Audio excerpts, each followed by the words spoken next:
poder estar hablándoles sobre temas tan interesantes como estos. Vamos a hablar entre amigos. Vamos a tener una conversación más que un estudio bíblico. Muchas veces yo creo que cometemos un error, ¿no es cierto? Como nosotros recibimos la Biblia toda de una, nos parecería que todos los acontecimientos sucedieron en el mismo momento. Entonces, cuando hablamos de la iglesia, suponemos que todas las cosas sucedieron en poco tiempo. Pero permítanme tirarles algunos datos. Por ejemplo, los discípulos del Señor,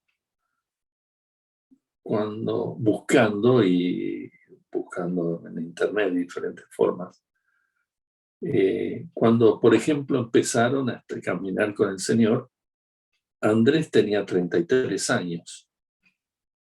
O sea que cuando fue crucificado el Señor Jesucristo, tenía 36. Pedro tenía 30, igual que el Señor, 33. Juan se calcula que tenía entre 22 y 24 años. O sea, tenía 27. Santiago, 31. Y es interesante de que, por ejemplo, Santiago, ¿se acuerdan que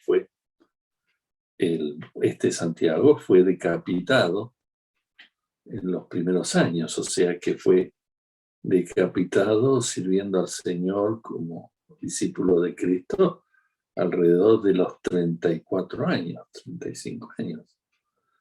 Ahora, no les veo las caras a ustedes, pero ahí empieza a haber cosas que nos sorprenden. El apóstol Pablo tenía 25 años. 25 años, pero cuando empezó a estar estudiando a los pies de Gamaliel y otro, la conversión de Saulo de Tarso fue en el año 36. O sea que estamos diciendo de que, fíjense qué interesante, que del capítulo 1 de Hechos, donde el Señor asciende al cielo, al capítulo 9, donde está la conversión de Saulo, pasaron 3 años. Y nosotros lo tomamos como si fuese algo que fuera un acontecimiento uno tras otro, así, pim, pum, pam, y que todo sucedió rapidísimo. Pero si buscamos otras fechas que me van a servir para después ser parte de esta charla, por ejemplo, la carta de Primera Pedro se escribió en el año 63, que como Pedro tenía 30 años, igual que el Señor, era la edad de Pedro.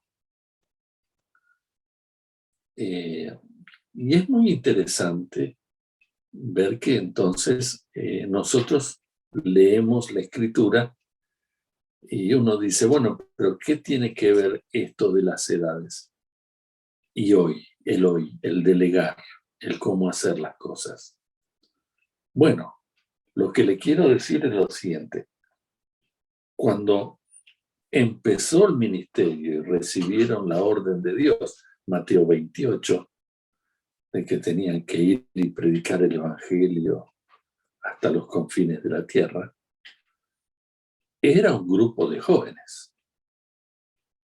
Se los llaman jóvenes mayores, comunidad joven, no sé, ponele el pedigrí que quieras. Pero eran personas jóvenes. Y cuando aparece en Primera Pedro las órdenes para los ancianos, eran personas de alrededor de 60 y tantos años. Lo que yo les quería decir es lo siguiente. Cuando en el diseño de Dios está su iglesia, que es una sola, el cuerpo de Cristo, pero está también las iglesias, el lugar donde nos congregamos. Esto lo sacamos, por ejemplo, en las cartas de Apocalipsis, en los primeros capítulos, cuando dice, escribe el ángel de la iglesia de Éfeso, singular, habla todo lo que está para la iglesia de Éfeso, y después el último versículo dice, el que tenga oídos oiga lo que Dios tiene para las iglesias, plural. O sea, estamos hablando del lugar de congregación. Ahora, la iglesia no se refiere a un edificio, sino el conjunto de creyentes que se reúnen en un lugar. Ahora, por la pandemia, probablemente vamos a tener que estar reunidos en las plazas, como se hacían en la antigüedad, en las puertas del templo, mucho más que dentro del templo, ¿no es cierto? Pero es interesante ver el movimiento. Y quiero que pensemos un poquito. Ustedes me ven joven y radiante, pero yo tengo 68 años. Y si se cumple la normalidad, estoy mucho más cerca del arpa que de la guitarra. Ahora, si a mi edad, el Señor me hubiese dicho en aquella época, sin tener el auto que tengo o los medios de locomoción que existen, que tenía que ir hasta los confines de la tierra, yo le diría, Señor, ¿cómo me vas a mandar a los 68 años a que vaya hasta los confines de la tierra si todos los días me duelen los huesos muchísimo, Señor? No puedo hacerlo. No, pero la orden de Dios fue dada a un grupo de jóvenes. A un grupo de jóvenes. Ahora, indudablemente, la Biblia después es para todos. Entonces, sí, después todos tenemos que llevar el Evangelio hasta los confines de la tierra, no importa la edad, pero en aquel entonces es muy interesante estudiar lo que sucedió con los discípulos del Señor y hasta dónde llegaron, cómo cumplieron las órdenes. Busquen, compren literatura al respecto, pero hay un discípulo que llegó hasta la zona de Siberia, hasta la India, a diferentes lugares. Y el esfuerzo que implicaba el hacer eso, pero eran jóvenes y podían hacerlo.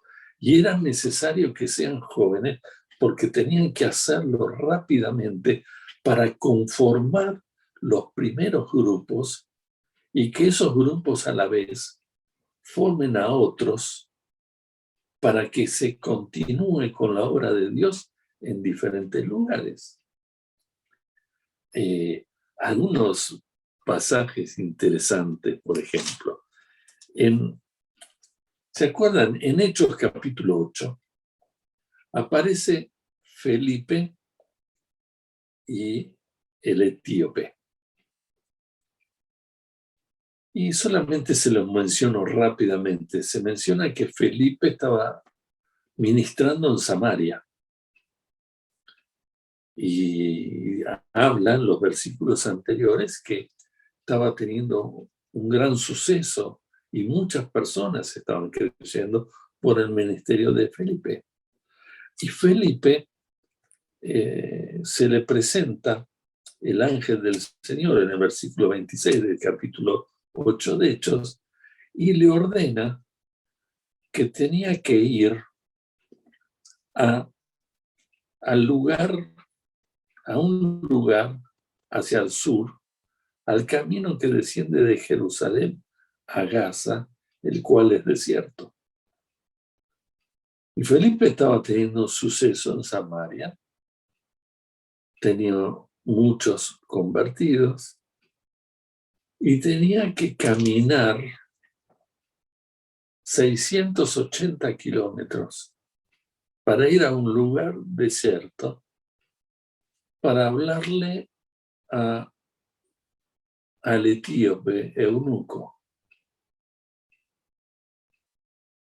Ahora, Felipe lo hizo. Nosotros lo tenemos todo en pocos versículos. Yo no sé cuánto tiempo tardó en todo ese tránsito hasta ese lugar. Y de repente se acuerdan con el etíope que estaba leyendo y dice, ¿cómo voy a entender si no hay quien me explique? Y acá Felipe dice, heme aquí, envíame a mí. Le habla y cree el etíope y es bautizado. Y dice que el Señor lo tomó a Felipe y lo llevó hasta una ciudad que se llamaba Azoto, que quedaba alrededor de 80 kilómetros del lugar donde estaba. Ahora, fíjate vos algo interesante, o ustedes, fíjense en algo interesante. Dios tenía poder para tomarlo a Felipe en Samaria y hacerlo aparecer volando frente al carro del etíope. Sí, sí tuvo poder para sacarlo de al lado del carro y llevarlo a Soto, ¿cómo no va a tener poder para hacerlo? Pero el siervo de Dios tiene que vivir por la fe. Tiene que caminar por la fe. Y uno dice, pero qué pérdida, si estaba teniendo un suceso en el ministerio. ¿Y cómo es que fue a hablarle a un etíope que estaba en aquel lugar? Saben que la iglesia en Etiopía, las iglesias cristianas en Etiopía, son las iglesias más cristianas, más antiguas que existen. Y estudiando se dicen que son el fruto del etíope que Felipe le habló. O sea, cómo este concepto de la reproducción. Felipe les predica el evangelio, el etíope va hacia su lugar, hacia África, y allá funda una iglesia, y a su vez enseña a los de la iglesia a conformar y a moverse a otros lugares. Y en aquel entonces, seguramente, la mayoría era un pueblo de Dios joven por la edad que tenían. Los discípulos cuando se reunían era un grupo de alrededor de 30, 20 y tantos a 40 años. Y esa era la fuerza y el vigor de la iglesia primitiva. Ahora, pasan los años en la Biblia y aparecen órdenes a ancianos. Ancianos es no solamente en edad, sino también ancianos como personas que se les reconocía que la obra del Espíritu Santo de Dios estaba en ellos. Aquellos que apacentaban la obra de Dios. Así fue Pedro. Y entonces nosotros vamos a darnos cuenta cómo la Biblia es muy clara sobre el hecho de que la iglesia es un continuo movimiento, cumpliendo la misión que Dios nos da. Por ejemplo, en ningún lugar dice entonces que la Biblia que el evangelismo lo tienen que hacer los jóvenes y los mayores tienen que estar orando por los jóvenes que salen. No, porque hay un problema. Se institucionalizó los deberes personales. La Biblia nos manda a todos a predicar el evangelio y no a que la iglesia predique el evangelio. O sea, los mayores ganarán a mayores, o a niños, o a quien sea, y los jóvenes ganarán a mayores, predicarán las damas también entre ustedes, hablarán de Cristo a otros, llevando el evangelio, y ese es el desarrollo de la iglesia. Muchas veces yo veo y entro en un conflicto cuando veo de que tomamos un concepto erróneo de lo que es el discipulado. ¿Cuándo delego? ¿Cuándo tengo que darle a personas el trabajo?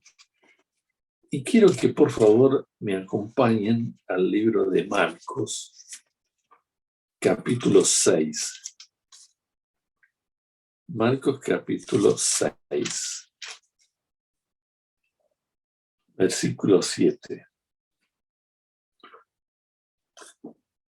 En el capítulo 3 de Marcos es cuando el Señor llama a los discípulos. Acá habían pasado un poco tiempo. Y fíjense, presten atención a ciertos detalles. Después llamó a los 12 y comenzó a enviarlos de 2 en 2. Y fíjense lo que dice. Y les dio autoridad sobre los espíritus inmundos. Y les mandó que no llevasen nada para el camino, sino solamente bordón, ni alforja, ni pan, ni dinero, ni en el cinto, sino que calzasen sandalias y no vistiesen sus 2 túnicas. Y le dijo, donde quieres que entre en una casa, posad en ella hasta que salgas de aquel lugar. Y si en algún lugar no os recibieren ni os oyeren, salid de allí, sacudid el polvo que está debajo de vuestros pies, para testimonio de ellos. De cierto os digo que en el día del juicio será más tolerable el castigo para los de Sodoma y Gomorra que para aquella ciudad. Y saliendo, predicaban que los hombres se arrepintiesen y echaban fuera demonios y ungían con aceite a muchos enfermos y los sanaban. O sea, fíjense aquí qué sucede. Y vamos a prestar atención. En primer lugar, el Señor Jesucristo está haciendo un ministerio. La obra que el Padre, el Hijo y el Espíritu decidieron hacer. Y decidieron llamar a 12 discípulos. Y los enviaron de 2 en 2 a los pocos meses. Y a mí me llama la atención que acá hay un principio dice en el versículo 7, y les dio autoridad. Y les dio autoridad. Es interesante que dice, le dio autoridad sobre los espíritus inmundos. Y después le mandó a que predicasen a los jóvenes, a los hombres que se arrepienten, y echaban fuera a muchos demonios, y ungían con aceite a muchos enfermos, y los sanaban. O sea, el Señor te llamaba a los discípulos. Le daba la autoridad para ir al templo? No, no. ¿Cuál es la mayor responsabilidad que tenemos en la obra de Dios? Evangelismo y discipulado. ¿Y qué nos mandó? Que vayan con espíritus inmundos, que vayan con los enfermos, que vayan con los perdidos. Y es interesante que le daba la aceitera, y supongo que con un cartelito que decía, prohibido volver con el aceite en la aceitera. Ahora, ellos iban con la autoridad de Jesucristo a predicar que se arrepienten. El versículo 12 dice, saliendo predicaban que los hombres se arrepintiesen. O sea, ¿cuándo tengo que darle y delegarle a los jóvenes la predicación del Evangelio? Al otro día que aceptó a Cristo. ¿Sí? Mostrarle el Evangelio a otros.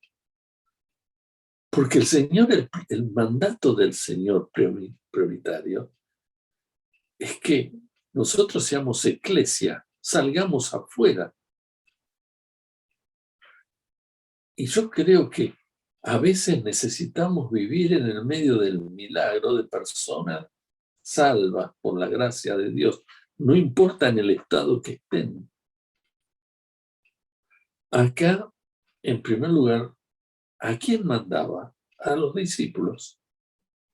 Eran personas que ya habían escuchado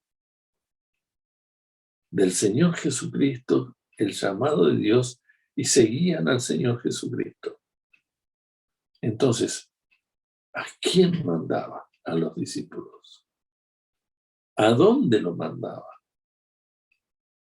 A todas las personas que estaban perdidos, necesitados, heridos, con necesidad de arrepentirse, que arrepentimiento es cambiar de idea y criterio en cuanto a Dios, en cuanto al pecado y en cuanto a uno mismo. Y salían estos novatos con autoridad dada por Jesús a predicar. ¿Pero a quiénes? A los necesitados. Y saben que el mandato de Dios no cambió. No cambió. Y el evangelismo se tiene que hacer con la fuerza de entender que cada creyente tiene la aceitera para curar heridas, para predicar el evangelio. Y que continuamente uno tiene que hacerlo. Les voy a contar un ejemplo. En el equipo de Palabra Vida hay un misionero, quizá alguno de ustedes lo conocen, se llama Willy Costilla, mexicano. Willy estudió administración de empresas. Cuando terminó y se recibió de administrador de empresa, la universidad le dio un trabajo en un restaurante chino, coreano, amarillo era. Resulta que era una familia cristiana, oriental pero cristiana. Y tenían un niñito, un hijito de 8 años. Y este niño de 8 años le empezó a hablar de Jesús a Willy, que no conocía a Cristo. Y saben que el administrador de empresas aceptó a Cristo como su salvador personal con el librito sin palabras que le predicó un niño de 8 años. Y Willy, cuando dice, ¿querés que te muestre la foto de mi padre espiritual? Muestra la foto de un niño de 8 años. Entonces, cuando hablamos de delegar, hay cosas que no necesitamos delegar porque es una orden que todos tenemos que cumplir. ¿Qué creyente no tiene que predicar el evangelio, dar testimonio? ¿Qué creyente no tiene que enseñar lo poco que sabe de la Biblia y de ir esforzándose a aquellos que ganan para Cristo? Y es interesante que los jóvenes tenían que ir y moverse en la formación de la iglesia. Y claro, era la edad que tenían. Era factible que lo hagan porque tenían fuerza.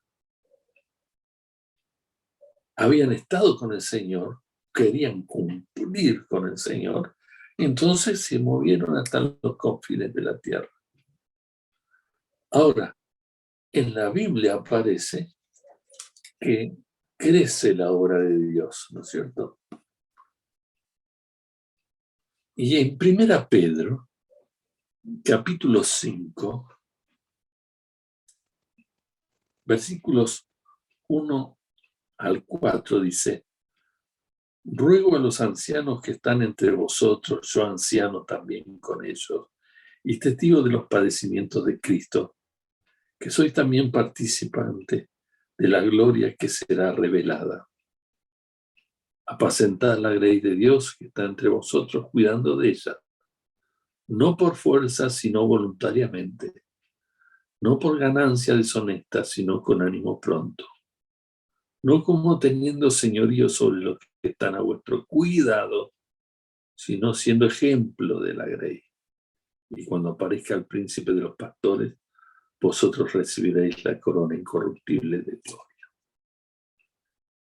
Versículo 5. Igualmente, jóvenes, están sujetos a los ancianos y todos sumisos unos a otros, revestidos de humildad, porque Dios resiste a los soberbios y da gracias a los humildes. Humillaos, pues, bajo la poderosa mano de Dios, para que Él os exalte cuando fuere tiempo. Acá ya está conformada la iglesia. Acá ya tengo personas de diferente edad. Tengo los ancianos, tengo los jóvenes, tengo los niños, tengo las mujeres, tengo todos. Tengo todos. ¿Y qué va a decir la Biblia? ¿Qué va a decir la Biblia? Todos estamos para servir a todos. Y es interesante cómo dice que no es que hay uno solo que es anciano, dice yo anciano juntamente con otros, o sea, había varias autoridades. Pero la autoridad no era de ninguna manera un lugar de honra o de título nobiliario. Era un lugar de servicio.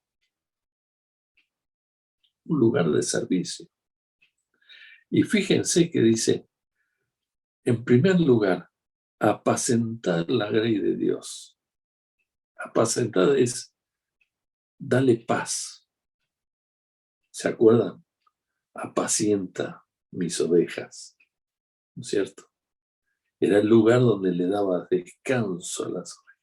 Alrededor de las personas mayores y de los jóvenes que tienen a Cristo, alrededor de ellos tiene que haber paz. Tiene que haber paz, porque se refleja la presencia del Señor. Pero después, ¿cómo apaciento a la grey que está conmigo? ¿Cómo? Cuidando de ella. Cuidando de ella. Es interesante esta palabra cuidando de ella, porque si estudiamos la palabra en el original, es ir a cuidarlas, no que venga que la cuide. O sea, ¿qué tengo que hacer continuamente? Cuidar a las ovejas. Cuidar a las ovejas. Y después dice, no por fuerza, sino voluntariamente. Claro, Tiene que ser voluntariamente, porque si sos pastor, las ovejas oyen tu voz y te siguen. El pastor de Oriente iba adelante hablando, cantando, y las ovejas le seguían. ¿Por qué? Porque sabían que le iban a apacentar, que le iban a cuidar. Entonces no usaban la fuerza. Entonces ahí estaban las ovejas.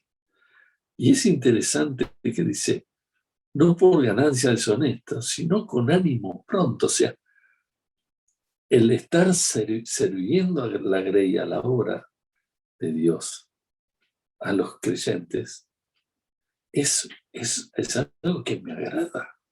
Es un ánimo continuo que puedo tener al estar sirviéndole a ellos.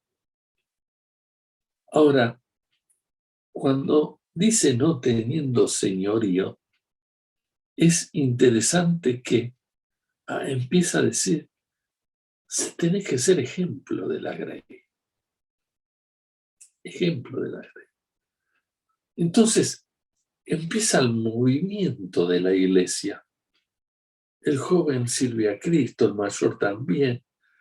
Ambos predican, ganan personas para Cristo, tratan de discipularlas, se congregan.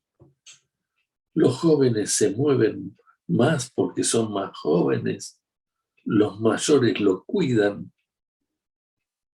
Están detrás de ellos para animarlos a que sigan adelante haciendo la obra de Dios. Y después es muy claro el versículo 5, porque dice, igualmente jóvenes, está sujeto a los ancianos y todos sumisos unos a otros, revestidos de humildad. Y a mí me gusta esto, cuando dice y todos, ancianos y jóvenes, sumisos unos a otros. Le voy a dar otro ejemplo de algo, otro pasaje que aparece de unos a otros. Un ejemplo de la Escritura que se habla de otro tema. Cuando en Efesios, capítulo 5, habla de los deberes de la mujer, ¿no es cierto? Dice, las casadas estén sujetos a sus propios maridos como el Señor. Ahora, generalmente cuando aconsejamos a matrimonios, empezamos por ese versículo. Y a la casada dice, sujetarme, pero no te preocupes que se olvidaron del versículo anterior, que el versículo 21 dice, someteos unos a otros en el temor de Dios. O sea, marido, sométete a la mujer. Mujer, sométete al hombre. Y de esa manera vas a poder llevar el hogar adelante. Y vas a poder ser sujeta, vas a poder amar, vas a poder cumplir con todas las ordenanzas que existen.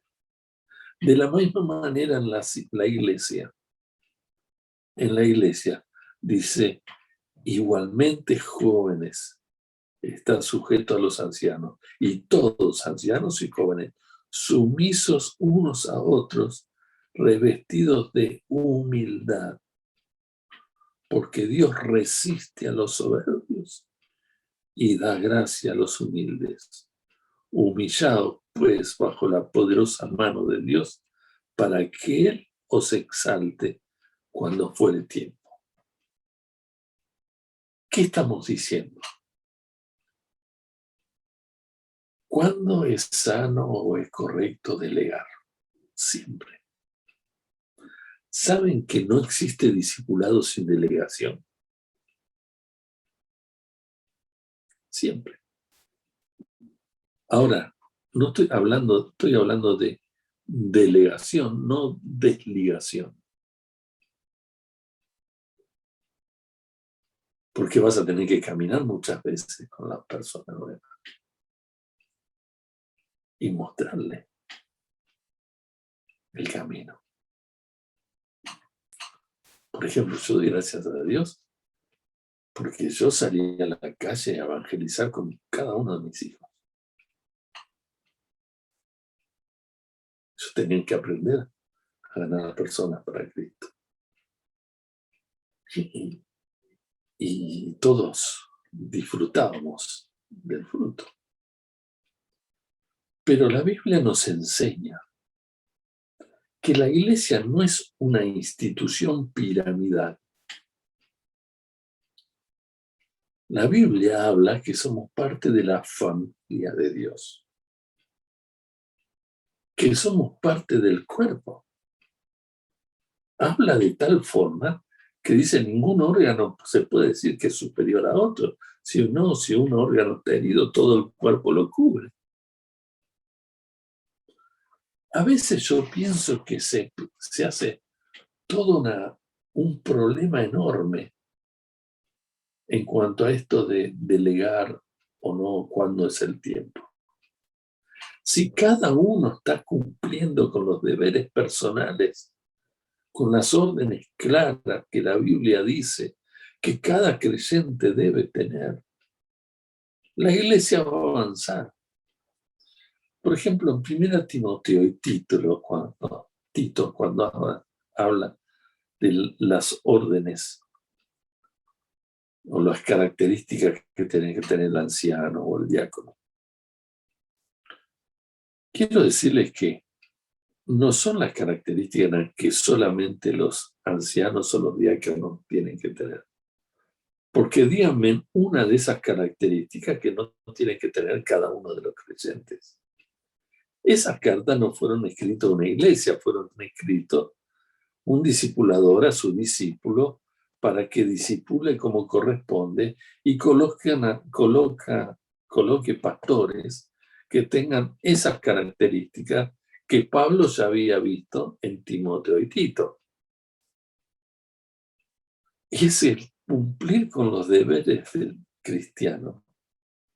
Claramente, uno se va a dar cuenta de que Dios va a poner en movimiento de una forma enorme a toda la iglesia, porque estamos todos cuidando a todos, unos a otros. ¿En qué? ¿En la pasividad? ¿En la mediocridad? No. En el ser discípulo de Cristo, en el servir al Señor. Pero eso es de los pastores. No, es de todos, porque Dios te dio autoridad. Y la aceitera, en el mismo momento que aceptaste a Cristo. ¿Y cuándo debemos hacerlo? Siempre.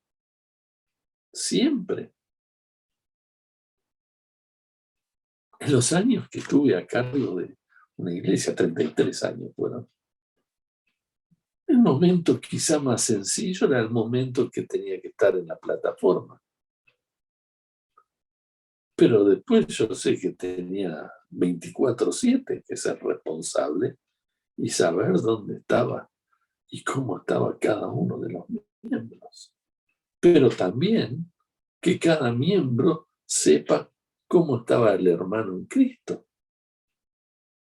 Porque la Biblia dice que se tienen cuidados unos a otros, exhortados unos a otros, consolados unos a otros, ámense unos a otros. Entonces, ¿cuándo es sabio delegar? Siempre. Desde ayer.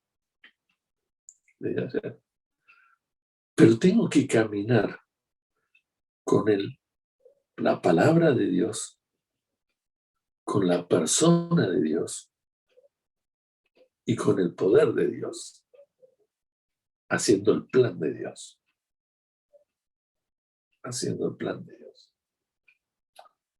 ¿Saben qué? Es muy interesante que nosotros estamos todos. Si tendría un pizarrón acá, haría un triangulito y diría que está Dios.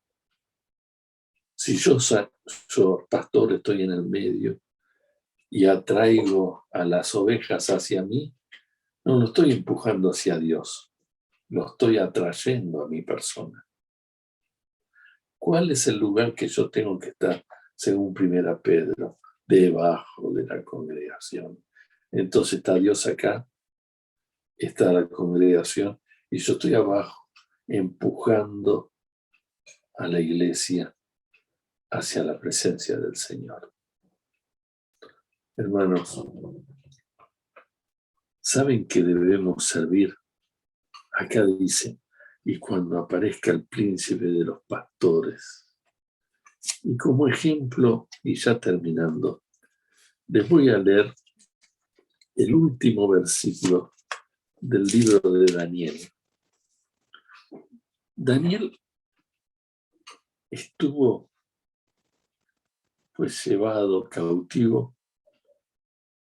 4 reyes pasaron durante la vida de Daniel y él en el cautiverio. En los últimos capítulos ya era anciano y Dios le dicta profecía. Y en el último versículo del libro de Daniel, Dios le dice a Daniel, y tú irás hasta el fin y reposarás, o sea, en el fin, y te levantarás para recibir tu herencia al fin de los días. ¿Qué es ese? Y tú irás hasta el fin. Daniel, ya te dicté la profecía. Bueno, todavía no te llevé. Sí, sí. Falta poco, pero sí. Y cuando te llame, reposarás. Y te levantarás y recibirás la herencia, la heredad, al fin de los días. Hermanos, hermanos, tenemos que seguir hasta el fin. ¿Quiénes? Todos. ¿Cuándo? Siempre. ¿Dónde? En todo lugar. ¿A qué edad? En la que tengas. En la que tengas. Porque el principal programa de Dios es evangelismo y discipulado. Y eso es el deber de todos. De todos. Por eso los desafío a que cumplan con el ABC para avanzar con el resto de las letras. Dios va a bendecir a aquellos que cumplen con el plan que Dios puso. Es el deber de usar la aceitera que Dios nos dio. El Señor Jesucristo no vino a buscar discípulos a la escuela de los fariseos y los saduceos. No, buscó en aquellos que tenían necesidad y que lo siguiesen. Y les dio autoridad para que vayan a los perdidos, que vayan a los heridos y que usen el aceite. Qué hermoso que es, que de tal forma fueron los acontecimientos que multitudes seguían al Señor. Y Dios trabajando con los discípulos, dadle vosotros de comer. Y tantas cosas que sucedieron. Hermanos, uno no nace para ser autoridad. Autoridad bíblica, sí. Pero la autoridad bíblica es ser siervo. Esa es la autoridad bíblica. Mi deber es estar al lado de la congregación, caminando con ellos, cuidando de ellos, testificando, sí, también, discipulándolos, como los demás también tienen que hacerlo. Pero la obra de Dios quedó enquistada porque hay jóvenes que están esperando que alguien les ordene lo que la Biblia ya les ordenó. Y hay mayores que están esperando que los jóvenes se levanten y se muevan cuando ya tienen la Biblia para que la obra de Dios suceda. Hermanos, el tiempo es corto. Y termino con algo que en estos días me duele mucho. Duele mucho. Pasamos los 100.000 muertos por la pandemia. Pregunta: ¿se enriqueció el cielo o el infierno con estos 100.000?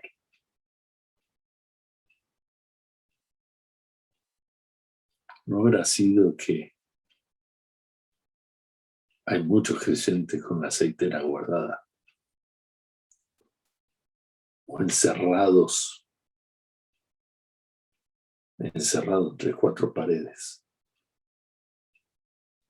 olvidándose que Dios nos mandó a salir? Un ejemplo y termino. El doctor Lutzer escribió un libro que todavía no está en español, pero que él estaba visitando iglesias que estaban durante el tiempo de la Alemania nazi. Por eso el libro se titula La cruz de Hitler. Y cuenta que fue una iglesia que estaba justamente al lado de las vías donde pasaban los trenes que iban hacia el campo de concentración de Auschwitz. Y dice que él fue a hablar con los más ancianos y le dice: ¿ustedes qué escuchaban cuando pasaban los trenes? Sí, escuchábamos. ¿Y qué escuchábamos? Gritos, llanto, dolor, olor a muerte. Y le preguntó al doctor Lutzer: ¿y ustedes qué hacían? Cantábamos más fuerte para no escucharlo. El doctor Lutzer en el libro dice: por afuera caminan personas en dirección del campo de la destrucción, de la condenación eterna. ¿Y qué hace la iglesia a veces? Se encierra y canta más fuerte. Ay, ay, ay. Hoy es el día para que todos, juntos, unidos, cumplamos con lo que Dios nos delegó, que es el evangelismo y el discipulado. Vamos a orar. Amado Dios, gracias te damos por este tiempo. Te pedimos, Señor, que tú bendigas la congregación y gracias por esta oportunidad que me dieron de estar de esta manera, compartiendo, soñando con alguna vez, quizás, estar personalmente. Gracias, Señor, porque no tenemos que esperar un llamamiento nuevo, sino tenemos que leer el llamamiento viejo, poderoso, que la Escritura está, donde todos recibimos órdenes del cielo de qué debemos ser para saber qué debemos hacer. Te amamos, Señor, porque nos amaste primero. En el nombre de Jesús. Amén.